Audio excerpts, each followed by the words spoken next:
hipnótico, ¿no? Nos hace confundir un poco, ¿no? Pero cuando ya se tiene experiencia, por ejemplo, los sociólogos que ven todos los de este caso ya rápido lo captan y se dan cuenta.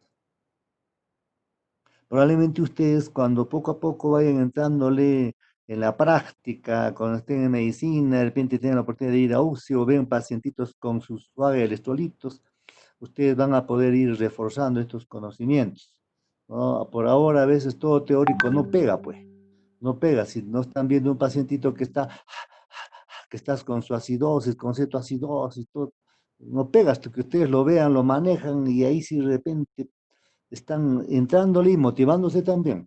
Ahora todo teórico a veces no pega, pero este es un inicio para que ustedes sigan pues su carrera, porque estamos hablando de teoría. Claro, hacemos casos clínicos, pero ahora falta que ustedes vean al paciente, lo toquen al paciente, lo examinen al paciente y más adelante, como ya sean internos o residentes, manejan al paciente. Ah, ya la cosa ya no es no solo con cajón, sino también es con guitarra. Bien.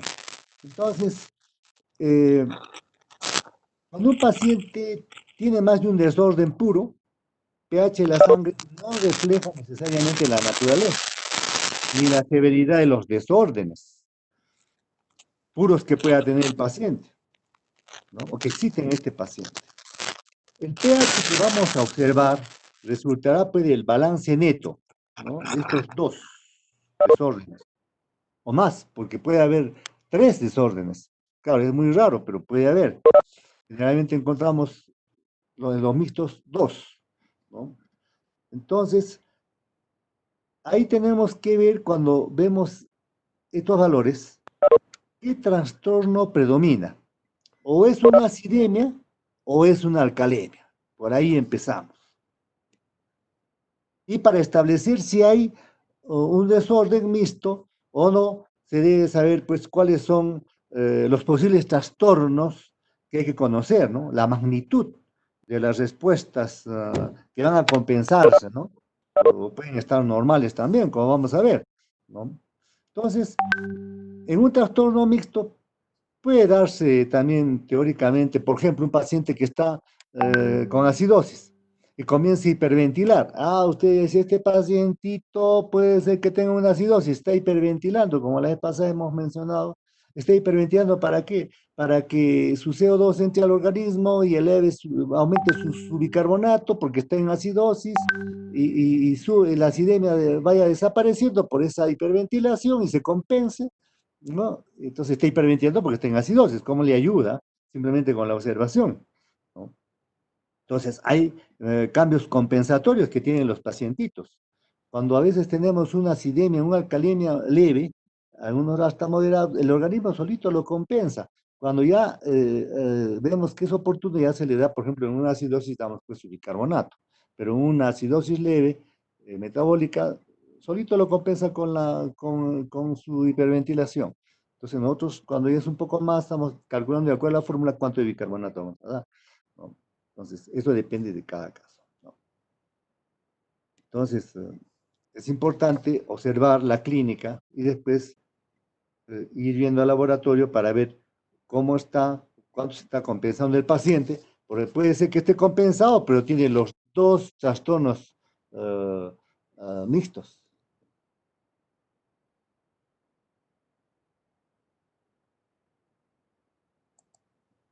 Entonces, acá estamos viendo la magnitud de los cambios compensatorios. Hablamos, por ejemplo, de una acidosis metabólica, vemos la magnitud del cambio primario, eh, una disminución del bicarbonato cuando está en 1 milimol por litro, pero también hay una magnitud de cambio secundario, como también vemos en el cuadro pasado de la clase pasada, en la cual aquí observamos una disminución del PCO2, con un intervalo de 1.1 a 1.5 milímetros de mercurio. En la alcalosis metabólica crónica vemos que está aumentando el bicarbonato a 1 milimol por litro, con un aumento ya secundario de la presión de CO2, un intervalo de 0.3 a menos 0.7 milímetros de mercurio. En la acidez respiratoria aguda, un aumento de la presión de CO2 a 1 milímetro de mercurio, con un aumento del bicarbonato a 0.1 milimol por litro.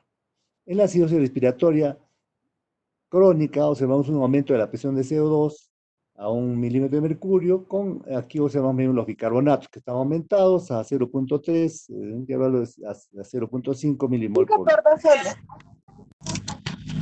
Y en la alcalosis respiratoria aguda, una disminución de la presión de CO2 con 1 milímetro de mercurio, con una disminución ya secundaria del bicarbonato con el intervalo de 0,1 a 0,2 milimol por litro. Finalmente, en la acidosis respiratoria crónica, la disminución de la presión de CO2 a 1 milímetro de mercurio con una disminución del bicarbonato en el intervalo de 0,3 a 0,5 milimol por litro. Y vamos a analizar estos casos de la siguiente manera. ¿Qué desórdenes mixtos podemos encontrar? 5. Y aquí en este esquema están viendo. Puede haber, por ejemplo, una acidosis metabólica con una acidosis respiratoria. Podemos encontrar una alcalosis metabólica con una alcalosis respiratoria. La acidosis metabólica con la alcalosis respiratoria. La alcalosis metabólica con la acidosis respiratoria. Y finalmente, la acidosis metabólica con la alcalosis metabólica. Entonces son los 5 desórdenes mixtos que podemos encontrar. Veamos cada uno de ellos. A ver, analicemos. Empecemos con la acidosis metabólica y la acidosis respiratoria.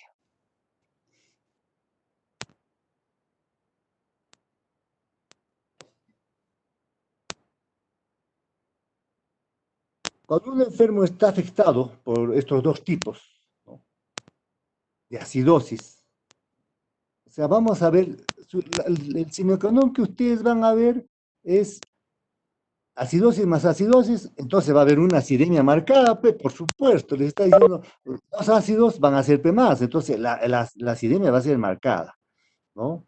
Entonces, lógicamente, vamos a ver un pH bajo. Si el pH estamos trabajando en 7,40 y hasta 7,35, vamos a encontrar bajo, o de repente muy bajo el pH. Entonces ya nos está diciendo, acá hay una acidosis metabólica y una acidosis respiratoria. Ya de entradita nomás, ya nos está diciendo, este puede ser una acidosis mixta, metabólica y respiratoria. Entonces nos vamos a ver el bicarbonato y la presión de CO2 de acuerdo al cuadro que hemos visto, y vamos a encontrar que está fuera de proporción, porque nosotros tendríamos que encontrar algo relacionado con eso. Si hay una acidemia marcada, entonces las alteraciones de bicarbonato y PCO deben estar pues marcados, pero acá no están. Nos llama la atención, ¿no? ¿Qué ha pasado acá? ¿No? Hay muchos ejemplos, por ejemplo, que se puede hablar de esta acidosis combinada, ¿no?, que puede tratarse, por ejemplo, una acidosis urémica, por ejemplo, una acidosis láctica, una acetoacidosis por pérdida de bicarbonato, etcétera, ¿no?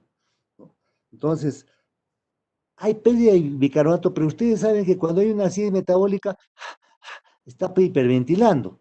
Pero ¿qué tal si esta acidosis que tiene este pacientito, metabólica, normalmente, por algún producto, puro diríamos, pero ahora es mixta? ¿Por qué? Porque si sabe estar compensando con la hiperventilación, pero se le ha agregado un problema de insuficiencia respiratoria por algún problema, ¿no? Imagínense un coronavirus que ha atacado el pulmón. Pacientito, imagínense que está con su cetoacidosis, porque es diabético, se contagia por el coronavirus, se descompensa su acidosis metabólica, se había antojado, puede comer tortita porque es cumpleaños de un familiar, comió, se exageró, se descompensó, ahora está con su acidosis metabólica por su descompensación de la diabetes. Pero se contagió de alguna forma con el coronavirus y comienza a tener un problema respiratorio, una insuficiencia respiratoria, porque el coronavirus está atacando sus pulmones. Hay una insuficiencia respiratoria. Ya no solamente es una acidosis metabólica, sino también una acidosis respiratoria. O sea, se metió ahí, ¿no? ¿Por qué? Porque se comprometió el pulmón, ¿no? Puede ser aguda, digamos, de coronavirus, o puede ser también de repente crónica, si por ahí está teniendo un problema de una patología, una neumopatía crónica, propio fumador, ¿no? Entonces, vamos a notar que la acidosis respiratoria puede marcar o puede, digamos, manifestarse por una insuficiente compensación, o sea, no compensa, pues, como debíamos pensar al estar hiperventilando, no compensa, ¿no? Entonces, la acidosis metabólica que está teniendo, ¿no? O puede ser de repente que esta insuficiencia respiratoria ya como no compensa, al revés, ya no hiperventila, sino hace hipoventilación, ¿no? Entonces, hay una presión de CO2 que puede estar por encima de 40 milímetros de mercurio. Entonces, en cuanto a la brecha de aniones, ¿qué diríamos? Es una acidosis metabólica, hablamos la vez pasada de las brechas de aniones, ¿no? Porque está metida también una hipercloremia. Entonces, pero la brecha de aniones, tanto una acidosis metabólica, es alta. La vez pasada hemos revisado, es una brecha de aniones alta, ¿no? Entonces, tiene una acidemia marcada con su pH bajo, tiene brecha de aniones alta, dice, esta es una acidosis metabólica. Pero, ¿qué pasa con el bicarbonato y la presión de CO2? Está fuera de proporción porque no están pues en lo que se debería estar esperando, ¿no? Marcados. Entonces, ahí nos hace pensar, acá se está tratando de un trastorno ácido base mixto. Tiene su acidosis metabólica, pero también, como no puede compensar porque tiene un problema respiratorio, tiene brecha de aniones alta, está tratando de una acidosis respiratoria. Se han metido los dos, ¿no? Entonces, ahí tenemos pues, una serie de causas, como he dicho, urémica, láctica, ¿no? Hay una pérdida de bicarbonato, pero no compensa, entonces es una acidosis. Veamos la segunda. En la segunda vamos a encontrar a una alcalosis metabólica con una alcalosis respiratoria. Hace un momento vimos acidosis con acidosis. Ya está, acidosis metabólica con acidosis respiratoria. Ahora vamos a ver las alcalosis. Alcalosis metabólica con alcalosis respiratoria. ¿Qué pasa aquí? En forma análoga, pues es una combinación, ¿no? De dos formas, ¿no? La alcalosis metabólica con la alcalosis respiratoria. Hay dos formas, ¿no? Análogas las dos, digamos, ¿no? Entonces, ¿qué resultará? De una alcalemia excesiva, lógico, pues igualito que en antes hemos visto, más acidosis, pH bajo, pues, ¿no? Muy bajo, ¿ya? Y aquí, alcalosis más alcalosis, ¿qué resultará? Una alcalemia, ¿no? Excesiva, o sea, más alcalino, ¿no? Más alcalino, más hacia arriba ahora, ¿no? Entonces vamos a encontrar un pH excesivamente alto, ¿no? Ahí está la clave, ¿no? Entonces ya no está dando la razón, ¿no? Antes era mucha acidez, ahora mucha alcalinidad, más alcalosis. Por ahí empezamos, por ahí empezamos. A pH alto, ya está.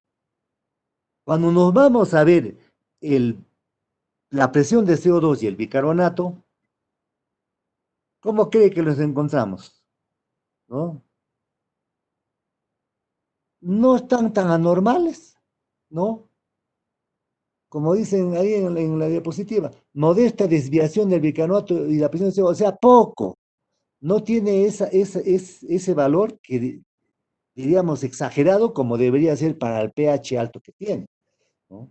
O sea, es modesta, ¿no? Hasta casi normal.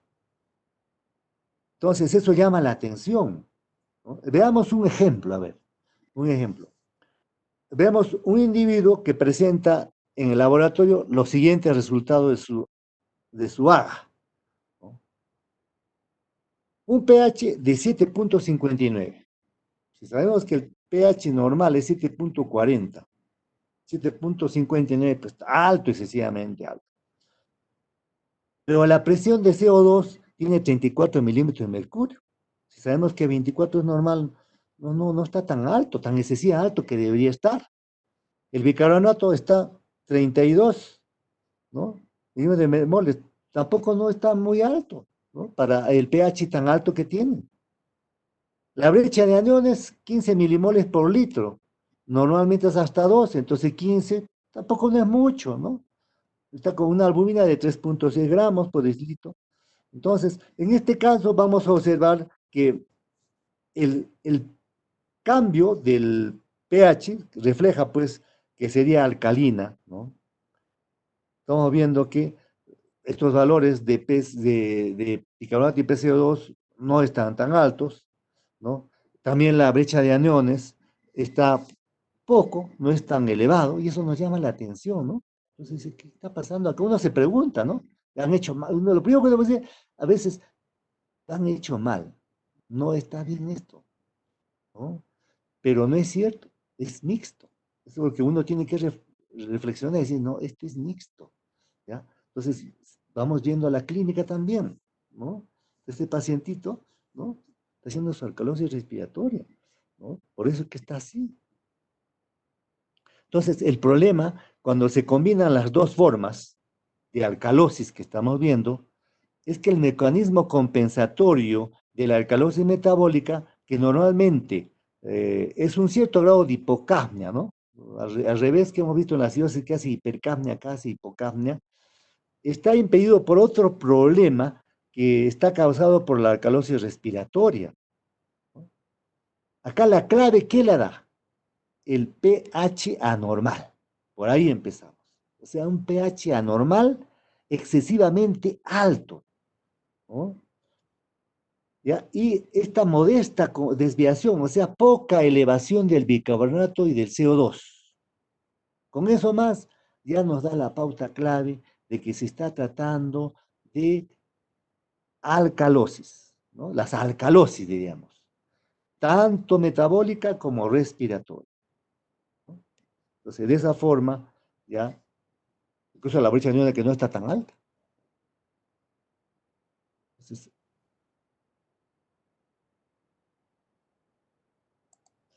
ahora veremos una combinación entre acidosis y alcalosis, ¿no? Acidosis metabólica con alcalosis respiratoria. En un momento hemos visto las que son acidosis. Después hemos visto las que son alcalosis. Ahora, mezclémoslas, ¿no? ¿Cómo es la acidosis metabólica con la alcalosis respiratoria?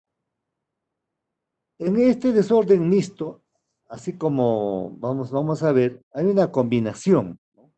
De estos dos desórdenes que tienden a cancelar sobre el pH. Imagínense, cuando sumamos las dos acidosis, hacían más acidemia y el pH bajo, ¿no?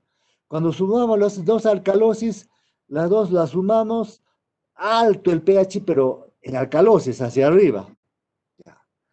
Pero cuando es acidosis metabólica con alcalosis respiratoria, la reflexión nos diría, el análisis, que tratarían de neutralizarse, ¿no? Estos dos, de cancelar sus pHs, ¿no? O de algo así el caso de oponerse una a la otra, ¿no? Entonces, una, por ejemplo, podría estar con la hiperventilación, que puede ser excesiva. Entonces, ¿cómo estaría el pH si es que están tratando de oponerse una con el otra? Ya no va a ser pues, como en la acidosis, o alcalosis, uno bajo y el otro alto. No, aquí el pH sanguíneo, como están tratando de oponerse uno con el otro, el pH pues es elevado levemente, ¿no? Modestamente elevado, ¿no? Poco, ¿no? Si predomina la alcalosis, estará por encima de, de 7,46, diríamos. Si predomina la acidosis, estará por debajo de 7,36, 37, ¿no? O sea, es modesta, es una disminución poca porque se están neutralizando, ¿no? Entonces, por ese dato ya nos está diciendo que acá hay alcalosis y acidosis porque esa acidosis con ese alcohol se están neutralizando. Entonces, un pH que no es tan alto, y puede ser también que sea normal, ¿no? Encontramos un pH normal, ¿no? Porque se están neutralizando. Pero, ¿qué observamos con el bicarbonato y el PCO2? Hace un momento observamos que el bicarbonato y el PCO2 no era mucho, era algo modesto, moderado para el pH tan bajo, diríamos, ¿no? Entonces acá es también al revés. El bicarbonato y el PCO2 están muy alejados de lo normal, ¿no? O sea, que están elevados, no están dentro de lo normal. Llama la atención que estén tan diferenciados para ese pH normal, diríamos. ¿Qué está pasando acá? Han sacado hay que volver a mandar a hacer el AGA y el electrodo, eso es lo que nos pasó, ¿no? Hasta en el siglo pasado, cuando estábamos haciendo la residencia, ¿no? Hay que vuelvan a hacerlo porque no está bien, que solo manejábamos los puros y los mixtos casi no había mucha información. Entonces, nos llama la atención, ¿no? Entonces, como el pH, lógico, se han neutralizado, pues está normal, pero el bicarbonato y el PCO están alejados de lo normal, están anormales, ¿no? Porque es mixto el problema. Acá estamos encontrando una acidosis metabólica con una alcalosis respiratoria. Ya está, ya por ahí ya estamos excelente, dando el paso bien. Entonces, imagínense que un individuo, por ejemplo, llega a emergencia, en estado semicomatoso, con respiraciones profundas, ¿no? ¿Cuál es su historia de este individuo que había tenido intento de suicidio?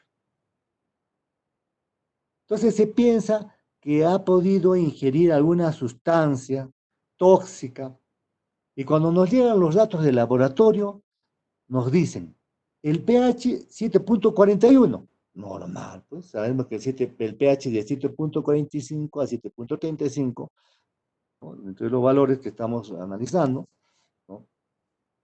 Normal, 7.41. El bicarbonato, 9 milimols, ¿no? Por litro. Alterado, bajo, muy bajo. El PCO2, 14 millones de mercurio, también está alterado, ¿no? La brecha de aniones, 26. Ah, está alto. Más del doble, si de 8 a 12 son normal, 26 está más del doble. Ah, alto. Y la albúmina, 4.1 gramos por decilitro. Entonces, estamos hablando de un pH que está normal, ¿no? El paciente estaba hiperventilando, ¿no? Una brecha de aniones alta, nos hace pensar en qué, en que tiene una acidosis metabólica. Ya, eso ni hablar, acidosis metabólica. Bueno, pero el pH está normal, ¿no? ¿Dónde está la acidosis? Ahí viene, este es mixta, pues, ¿no? Si ustedes le quitan la otra parte que está compensando, seguro el pH va a bajar hasta acidosis y ahí sale, ¿no? Se está compensando con el otro lado. Entonces, es una acidosis metabólica porque la brecha de anión está alta, aunque el pH esté normal prácticamente.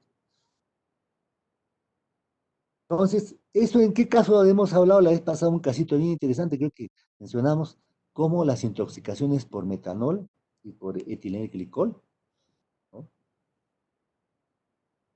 Creo que anoche escuché en el noticiero que se habían intoxicado, habían fallecido 4 personas por tomar metanol, ¿no? Estaban en una reunión y ¿por dónde habrá circulado pues el metanol? Que de los 7 que eran, fallecieron 4 y jóvenes. Los otros 3 que no fallecieron ya estaban pues ebrios. Como sabemos que la intoxicación por metanol o alcohol de madera, ese metanol es tóxico, se neutraliza con el alcohol etílico. Entonces, como los otros ya estaban ebrios, tomaron metanol y se neutralizó, por eso no murieron. Pero estos 4 probablemente no estaban ebrios, estaban casi sanos o tomaron un poco alcohol etílico, más metanol, se murieron. Entonces, ellos, pues, este tipo de acidosis metabólica, beta aniónico alto, va con esto de la intoxicación probablemente puede ser metanol o etinilglicol, que son anticoagulantes que lo usan pues en época de frío como ahora en algunos lugares para los carros, ¿no? Que no se coagule la gasolina, pues, ¿no? Pues aquí, por ejemplo, en Bajo de Ayagua, por Axo Cruz, a veces ustedes cuando hagan sus serums y logren ir por ahí, van a ver que tienen que utilizar anticongelante porque cuando salen a prender el carro ya está congelado, no prenden el carro porque está congelada la gasolina. Entonces utilizan etilenglicol como anticongelante para que no pase eso y puedan seguir haciendo sus funciones, porque ¿qué hacen con un carro que no funciona y tienen que seguir movilizándose? Y la gasolina está congelada, pues, ¿no? Entonces se podía pensar en uno de esos, ¿no? Entonces el bicarbonato y el PCO2 están muy bajos, como hemos visto, ¿no? Muy bajos, porque el bicarbonato está en 9 milimol por litro y el PCO2 14 millones de mercurio, o sea que están muy bajos, ¿no? Entonces, lo cual va a favor pues de la acidosis metabólica, ¿no? Así como el trastorno primario que estaba haciendo la hiperventilación. Entonces nos sorprende, ¿qué cosa? Que el pH sea normal, ¿no? ¿Cómo nos sorprende? Un pH normal, ¿no? Entonces, esa discrepancia, ¿a qué nos lleva a pensar? Que se trata pues de un desorden mixto. Por tanto, examinaremos pues la magnitud del problema, ¿no? La respuesta compensatoria que está ocurriendo en este caso para que el pH sea normal, ¿no? Y también la magnitud para la caída del PCO2 y el bicarbonato plasmático. ¿Cómo cae el bicarbonato plasmático? A 15 milimoles por litro. O sea, 29 menos 9 a 15. Ha caído 15 de diferencia. Entonces, ¿cuál debe ser pues la presión del CO2 si se trata de una hiperventilación normal en la compensación de oxidación metabólica pura? El PCO2 debe caer en promedio de 1.2 milímetros de mercurio por cada milimol por litro, como está en el cuadro que hemos mostrado, ¿no? Con límites entre 1.1 y 1.5 en raros casos. Entonces, a veces uno está con sus cálculos ahí sacando para ver cuánto es la diferencia y cuánto es la magnitud. De esa forma también nos ayuda a decir, esto es, ¿no? De la caída del bicarbonato por debajo de lo normal, pues, ¿no? ¿Cuánto ha sido? Entonces, no es es una hiperventilación compensada, ¿no? Porque la presión de CO2 debería ser 22 milímetros de mercurio en lugar de 4 milímetros de mercurio. Entonces, esta caída excesiva de la presión de CO2, en la que hay una hiperventilación por otra causa independiente de la hiperventilación causada por la acidosis. En otras palabras, nuevamente repito, hay un trastorno mixto. O sea, una combinación entonces de una acidosis metabólica con una alcalosis respiratoria, ¿no? Puede ser independiente agregada a la hiperventilación propia de la acidosis.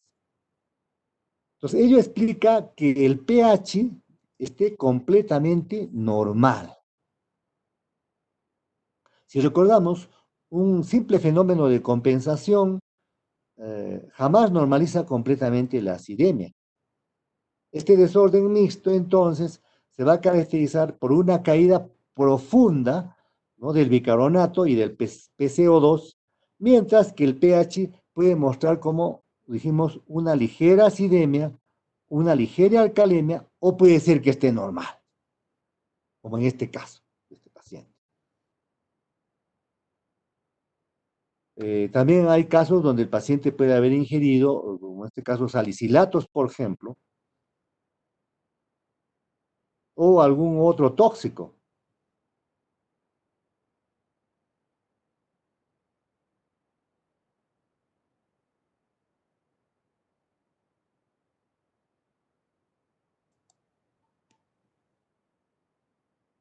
En el cuarto grupo ya nos vamos a referir a otra vez, a la alcalosis mezclado con la acidosis. O sea, esta vez la alcalosis metabólica con la acidosis respiratoria. Estos casos son análogos, pero opuestos al anterior. Allá había hiperventilación. Acá la hipoventilación del paciente pudiera a primera vista parecer solamente una compensación respiratoria o una alcalosis metabólica primaria. Sin embargo, nosotros al examinar la magnitud del aumento de la presión de CO2, se notará pues que es más alto de lo esperado. El que indica la presencia de un segundo desorden, con hipoventilación más pronunciada, o sea, una acidosis respiratoria, independiente que se haya agregado. Veamos un ejemplo, por ejemplo. Esto lo vemos en un paciente con una historia, el paciente es alcohólico. Y como alcohólico se presenta sus vómitos y además tiene una enfermedad pulmonar crónica. Los resultados que nos dan el laboratorio son un pH de 7.43, un PCO2 de 58 milímetros de mercurio, un bicarbonato de 38 milimol por litro. ¿Qué llama la atención acá? Lo que llama la atención es que tanto el bicarbonato como la presión de CO2 están muy elevados. Mientras que el pH 7.43, dijimos que hasta 7.45 es normal, entonces es normal, ¿no? Entonces vemos que un pH normal. Tanto el bicarbonato como la presión de CO2 están muy bien. ¿Esto qué sugiere? La presencia de dos desórdenes opuestos también, ¿no? Opuesto al otro lado que hace un momento hablamos. Cuando su efecto sobre el pH. Los datos clínicos que esto probablemente son pues una alcalosis metabólica con una acidosis respiratoria. Si examinamos la magnitud de la subida del PCO2 para ver si esta es una simple respuesta compensadora a la alcalosis metabólica causada por los vómitos.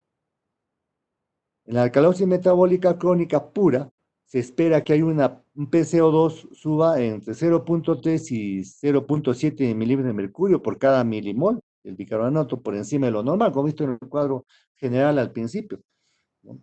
En este caso, el exceso de bicarbonato es de 14 milimol por litro. Estamos restando, pues 38 menos 24 nos sale 14. Entonces, la elevación del PCO2 que se esperaría encontrar en una alcalosis metabólica crónica pura es entre 4 y 10 milímetros de mercurio, no por encima de 40. Esto cuando multiplicamos 14 por 0.3 igual a 4.2. O 14 por 0.7, 9.8. Por lo tanto, el PCO2 debería estar entre 44 y 50 milímetros de mercurio. Pero si nosotros hallamos 58 milímetros de mercurio, indica que la alcalosis metabólica causada por los vómitos se ha agregado una acidosis respiratoria. Pues la depresión de la ventilación alveolar es más pronunciada de lo que se esperaría en una alcalosis metabólica pura.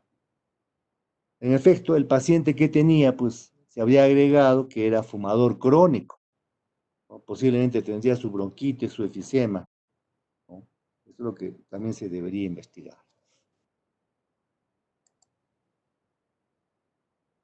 Y finalmente, el último trastorno ácido básico mixto, nos referiremos a la acidosis metabólica y a la alcalosis metabólica.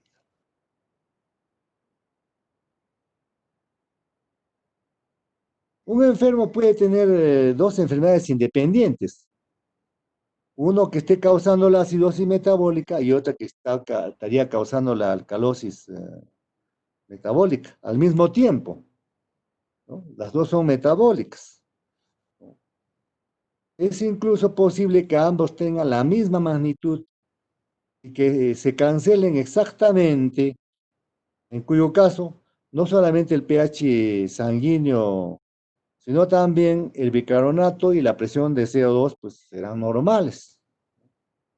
Sin embargo, si mediante las medidas que damos de tratamiento apropiados podemos corregir uno de ellos, uno de estos desórdenes, entonces ahí sí el otro se hace evidente, porque se está neutralizando. La clave nos ayuda mucho en la historia clínica del enfermo, pero una brecha de aniones alta nos apoyaría, ¿no? O fluctuaciones que pueden deberse a cambios en uno u otro o de los dos desórdenes. Bien, en resumen, podríamos mencionar, ¿no?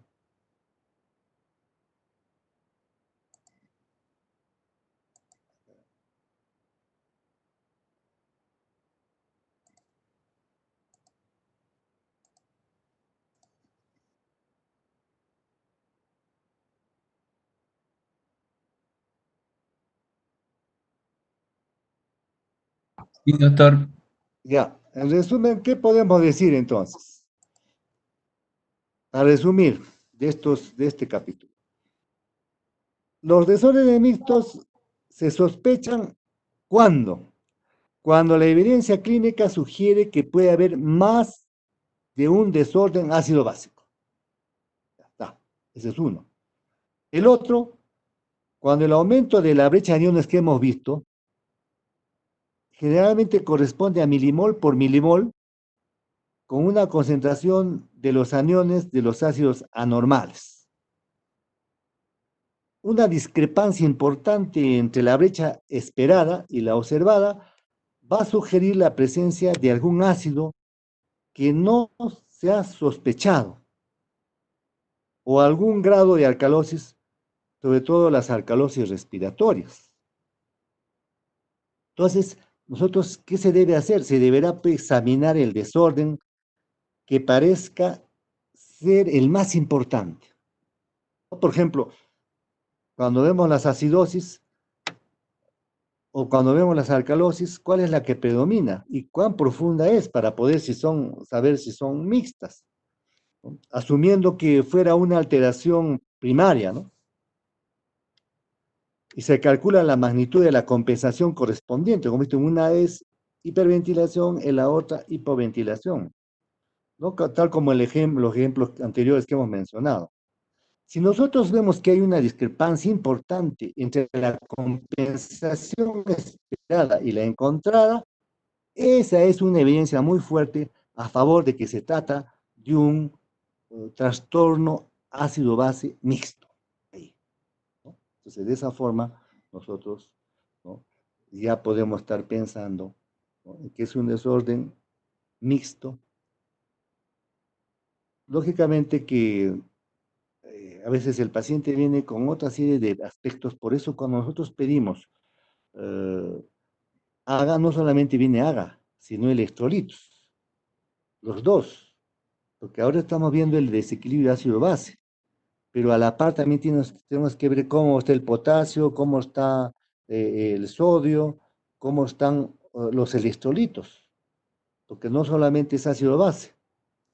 Y más adelante, cuando ustedes ya estén avanzando en los cursos, van a hacer, ver, este pacientito tiene un problema respiratorio, como hemos visto, una insuficiencia respiratoria. A veces viene el pacientito con una insuficiencia renal, está con diálisis, viene con un problema de cirrosis, o sea, viene con una serie de trastornos que ya no solamente es lo que estamos viendo ahora en el trastorno ácido base, porque la clase está dirigida en ese sentido, sino ya en el paciente hay otras comorbilidades que también tenemos que ir ajustando, ya con la infección, ya con el otro desbalance. Entonces, claro, ahora estamos viendo solo ácido base, ¿no? Pero en este caso hemos tocado los ácidos bases mixtos. Muy bien, entonces ahora pasaremos a En la práctica veremos, lógico, si estamos haciendo ácido base, veamos un caso. Se trata de una mujer de 27 años. Fue llevada a emergencia después de haber sufrido un desmayo. Según la historia que se ha recogido, se había sentido muy débil durante varios días. En las últimas 24 horas, la paciente refería que se le iba la cabeza, entre comillas, es lo que refiere cuando ustedes van a llevar semiología, lo que refiere el paciente lo ponen entre comillas, porque es lo que está refiriendo. En este caso, el paciente refería, se le iba la cabeza, dice la paciente. Sobre todo al ponerse de pie. La familia sabía que esta pacientita se autoinducía el vómito para no subir de peso. Muchas veces hay un término que ustedes van a ver, lo que son las bulimias, las anorexias nerviosas, toda una serie de trastornos psiquiátricos, ¿no? Neuropsicológicos, ¿no? En las cuales a veces es difícil de tratar, ¿no? Y esta pacientita pues se autoinducía el vómito para no subir de peso. Así como la paciente, si se mira al espejo, se observa que está gorda, que aumenta su gruesor de su figura, entre comillas. Hay un trastorno en la visualización de su figura. Se ve gorda, ¿no? Se induce el vómito para bajar de peso. No quiere subir de peso. Y parece que en las semanas precedentes había aumentado pues esta práctica, o sea que había tenido más, se había autoinducido más vómitos, ¿no? Y lógicamente, tanto inducción de vómito está botando una serie de electrolitos, ya verán eso, ya están viendo el potasio, por ejemplo, al vomitar, ¿no? Ya vendrán otros trastornos por la alteración de los electrolitos, pero en este caso había aumentado más eso. Ha estado en tratamiento psicológico, lógicamente, pero sin resultado aparente.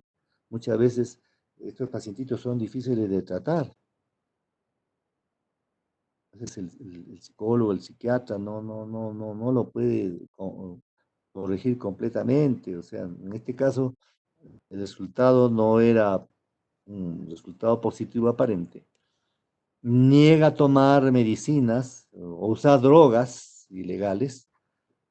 En el examen físico se encontró una mujer emaciada, deshidratada, confusa, muy débil, que admite los vómitos autoinducidos.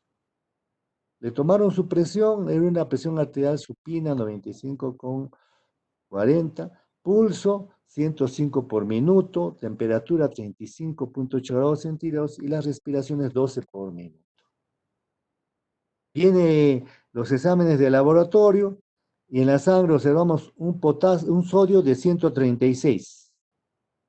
Ya veremos el próximo lunes, creo que nos toca ver lo que es el sodio, ¿no? Sodio 136.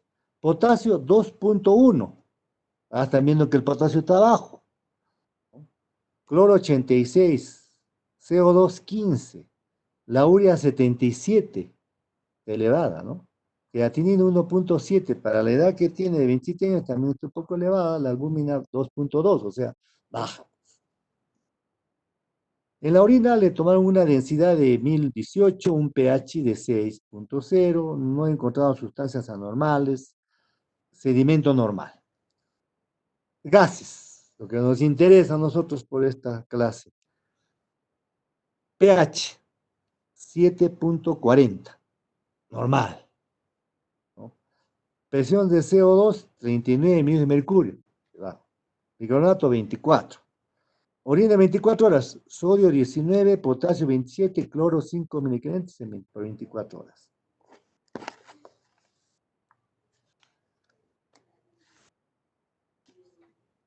¿A qué conclusión llegamos? ¿De qué se trata este caso? Hagamos un análisis. Recordemos que es una pacientita de 27 años.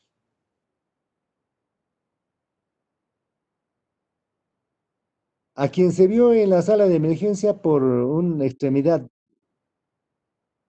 o sea, se encontraba débil, una debilidad extrema, diríamos, y desmayos. Ella admitió de inmediato la práctica de autoinducirse vómitos, que en las últimas semanas se había autoinducido más vómitos. Le hemos encontrado, se encontró en la historia porque está demasiada hipotensa con marcada deshidratación. En los análisis de laboratorio, como vimos, aquí mostraron una hipocalemia, el potasio estaba bajo, pudimos considerar moderado a severo el potasio, ¿no?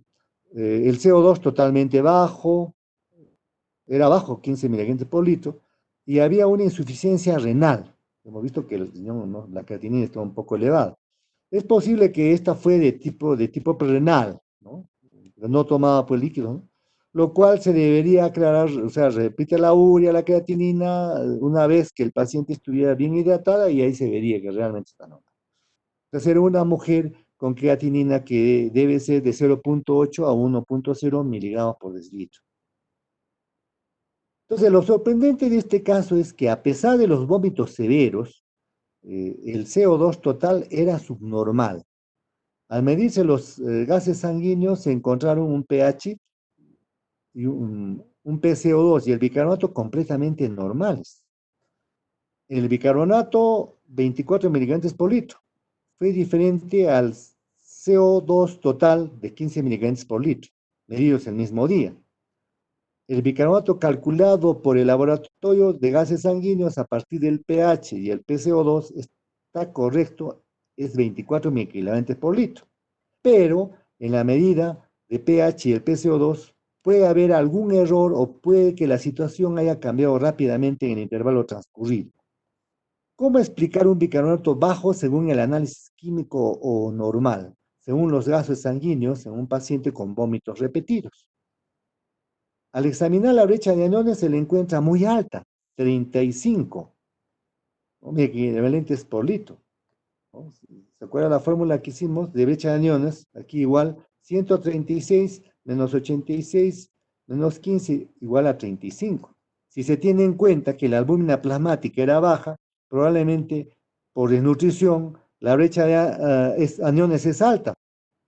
Más significativa todavía si ha habido un error de laboratorio al medir el CO2 total y tomamos como bicarbonato de los gases sanguíneos la brecha de aniones de 26, todavía muy alta. Entonces, los datos, ¿qué nos sugieren? Que hay un desorden mixto, mixto. ¿De qué se trata? Una alcalosis y una acidosis metabólica. Las dos, alcalosis y acidosis metabólica, que se han cancelado mutuamente dando un pH normal, justo como vimos en la clase.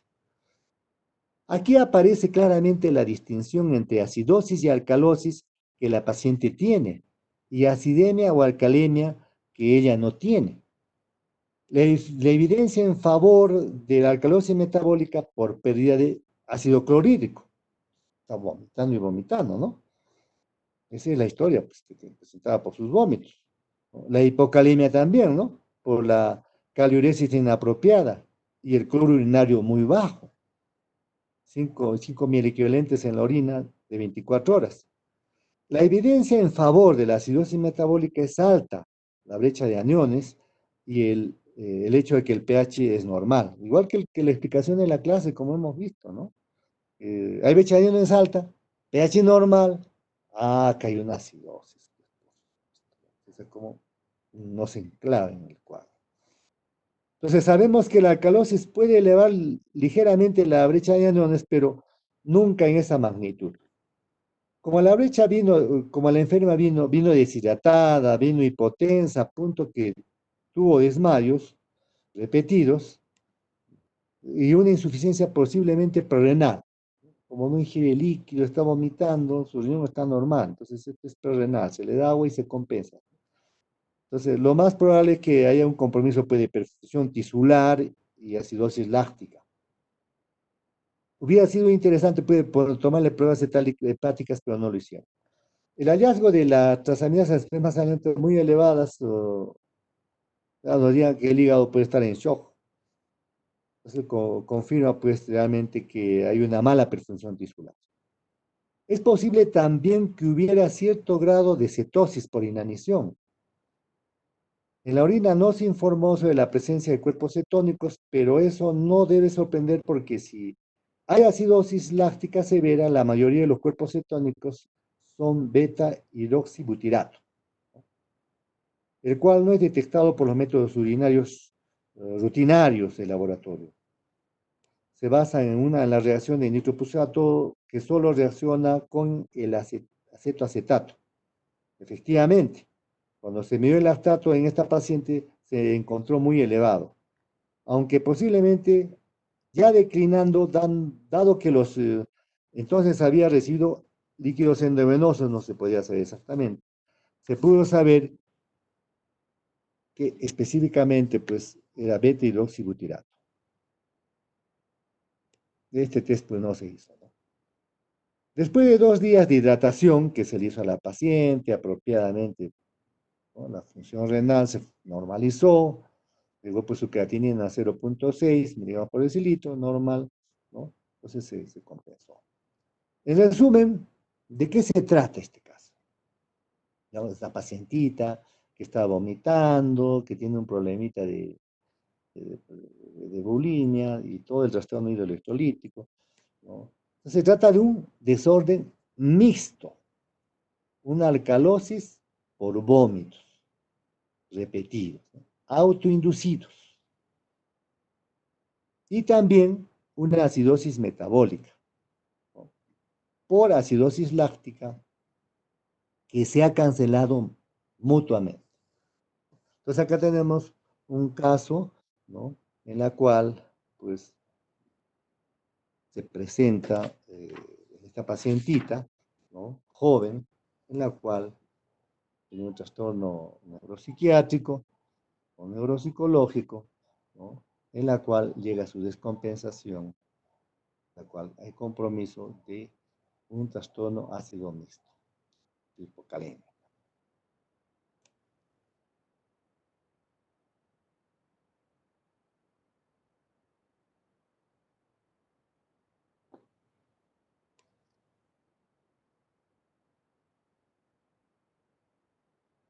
Bien, entonces veremos un caso más, a ver, para reforzar esta teoría.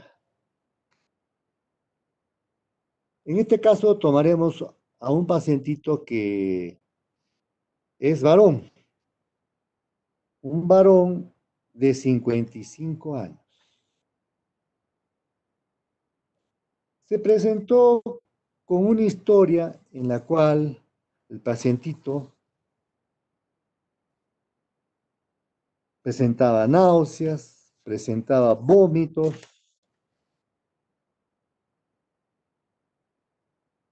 que se han ido agravando progresivamente,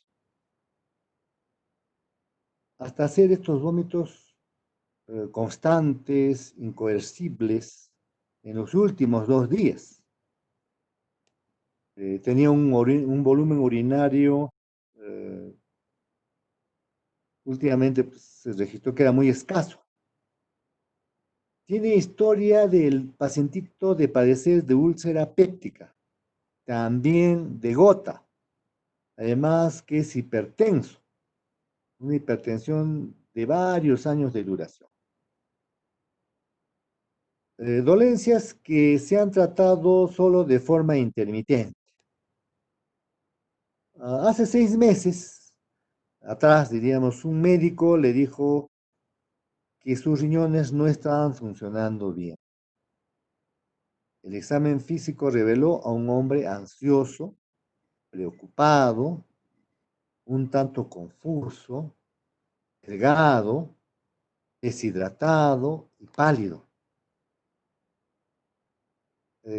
Cuando se percibía, el examinador percibió un olor a urea, o sea, le llamamos hedor urémico. ¿Ese sentido? Seguramente tenía la urea elevada. Por eso es que el hedor era aurea.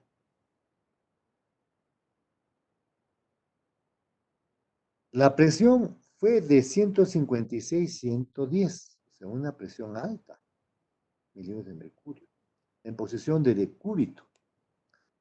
Y 140-100 milímetros de mercurio en posición de centavo. Ustedes ya van a ver en gasto, cuando uno quiere saber si el paciente está sangrando, o sea, el paciente tiene úlcera, ¿no? El paciente ulceroso que tiene una hemorragia digestiva alta y, y que quiere ver el examinador que está sangrando, ¿cómo puede saber que está sangrando? ¿Con qué examen? Le tomamos la presión, ¿no?, en decúbito y sentado. Si vemos que hay alteración, como en este caso, entonces vamos a pensar que está sangrando. Entonces es una forma de saber.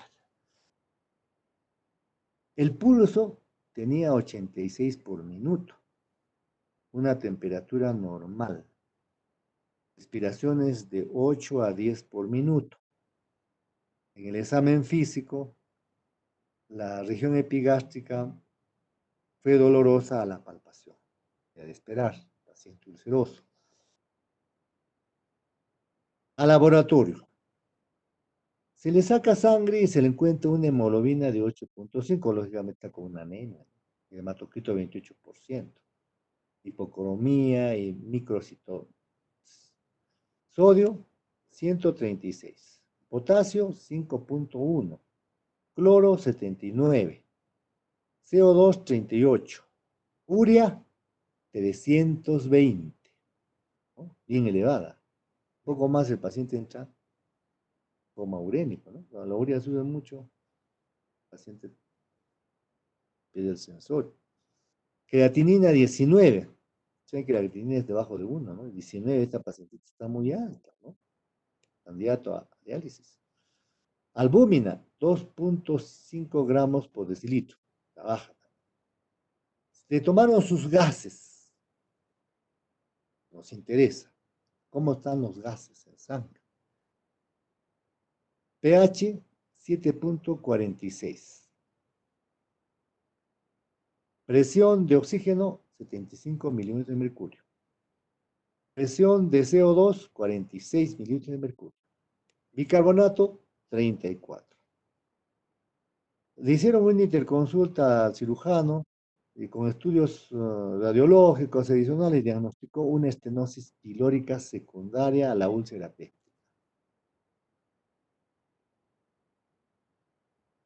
Opinó que el estado general del enfermo debía mejorar antes de intentar cirugía. Claro, porque si hay una estenosis pilórica, imagínense, no evacúa pues contenido gástrico y pues el paciente puede estar vomitando, no tolera la dieta, candidato a cirugía. El paciente fue inicialmente tratado con succión gástrica, antieméticos, líquidos endovenosos y hemodiálisis. Después de la primera diálisis se obtuvieron los siguientes resultados de laboratorio. ¿Cómo bajan? La sangre, sodio 145, potasio 3.4, ya bajó el potasio. O sea, el potasio está en 5.1, un poco por encima de lo normal. Cloro 84, CO2 43, urea 180. Estaba en 320 y ya bajó a 180, bajó. La creatinina que estaba en 19, bajó a 9. Solo con la diálisis, imagínense con la DMFO. Y los gases en sangre, ¿cómo fueron? pH 7.59. En la anterior estaba 7.46. Acá ya se subió a la calosis. Presión de oxígeno 69 milímetros de mercurio. Presión de CO2 51 milímetros de mercurio y bicarbonato 49. A ver, hagamos un análisis de qué se trata esto. Este paciente presenta vómitos persistentes de varios días de duración. Ya sabemos que estaba con su estenosis pilórica y todo eso, lo cual lleva a sospechar de una alcalosis metabólica. Efectivamente, el CO2 total, el pH y la presión de CO2 y bicarbonato están por encima de lo normal. La presión de CO2 que está un tanto elevado indica que hay hipoventilación, compensatoria, por supuesto, a la alcalemia. Al examinar las cifras se nota que la presión de CO2 ha subido 0,6 milímetros de mercurio por cada equivalente de bicarbonato por encima de lo normal. Esta proporción nos indica que la alcalosis es crónica, lo cual en alcalosis metabólica significa unos 3 o más días de duración. Si recalculamos el bicarbonato, reportando con los gases sanguíneos, que es calculado a partir del pH y el PCO2, se encuentran que el cálculo es correcto. Lo que llama la atención es que el pH es 7,46. Está solo ligeramente elevado, a pesar de los vómitos severos que tenía el paciente y persistentes. Si el pH no está tan elevado como uno esperaría, es posible que haya una acidosis concomitante, ya sea respiratoria o metabólica. En este caso, no parece ser respiratoria, porque el PCO2 no ha subido más de lo predecible dado el grado de la alcalemia. Por tanto, debe ser una acidosis metabólica, lógico. Ahora, la brecha de aniones también apoya ahí. ¿Era de cuánto? 19 mil equivalentes, porque estamos restando 136 menos 79 menos 38 igual a 19. Sabemos que de 8 a 12 es normal. Como la albúmina es un tanto baja, 3,2 gramos por decilitro, la brecha no debe ser más de 8 o 9 mil equivalentes por litro. Hay pues un excedente de 10 mil equivalentes por litro. Eso sugiere que se ha agregado una acidosis metabólica con brecha alta. La causa más obvia de la acidosis con brecha alta en este caso es el estado de uremia del paciente. Ya hemos hablado en los datos sobre la acidosis urémica.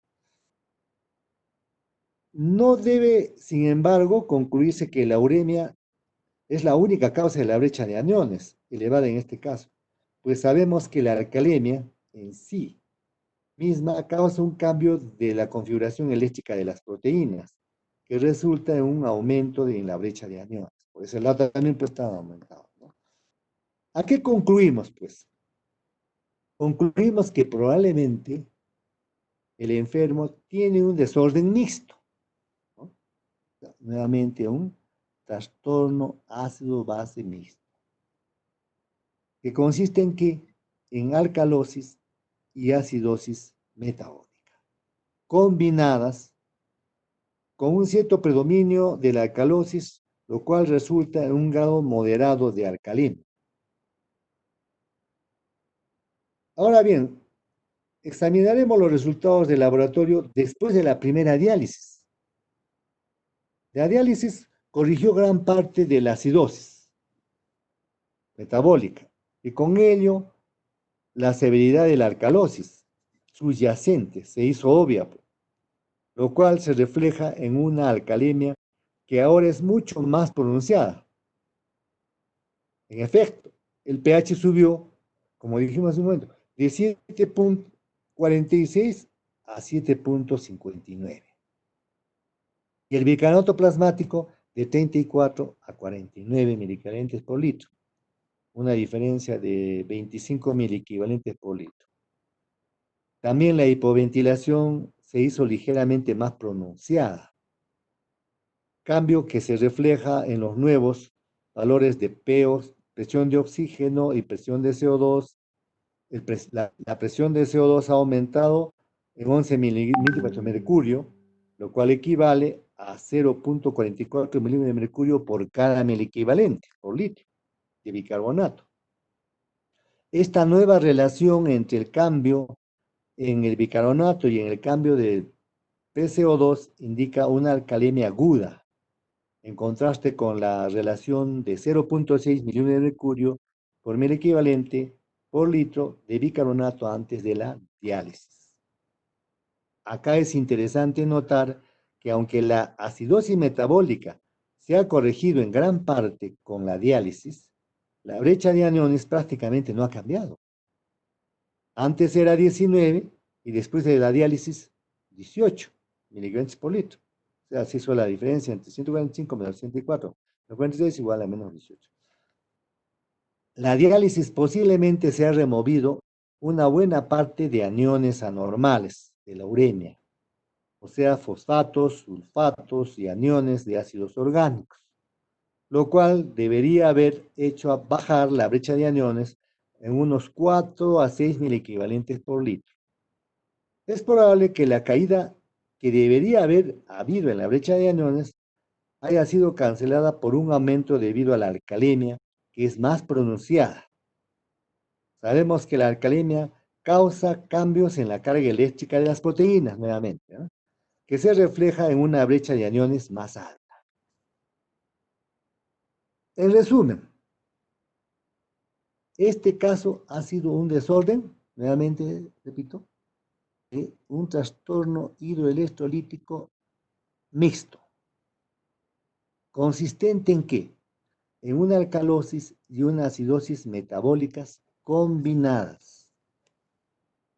Después de la diálisis hay un predominio de la alcalosis, con caracteres bien agudos al haberse corregido gran parte de la acidosis, ¿no? Como están viendo, estos son casos que se presentan con relativamente frecuencia, los trastornos ácido-bases mixtos, que no nos sorprendan. A veces cuando uno llega este resultado de valores de ácido base del pacientito, muchas veces nos saca a la reflexión de que no es lo que esperamos en un desorden puro, ¿no? Si estamos viendo un pacientito con acidosis, de repente vamos a esperar que sea así como está en el libro, en la teoría de puro. Sino hay alteraciones que nos llevan a la reflexión de que probablemente se trate de un trastorno ácido-base mixto. Entonces es ahí donde nosotros, de acuerdo a los cálculos que podemos hacer y la clínica, confirmamos que sí, se trata muchas veces de estos cinco trastornos que hemos visto. Bien, creo que por ahora hasta ahí nomás y continuaremos el lunes con las clases programadas. Gracias. Muchas gracias, doctor. Ok, Hasta luego. hasta luego.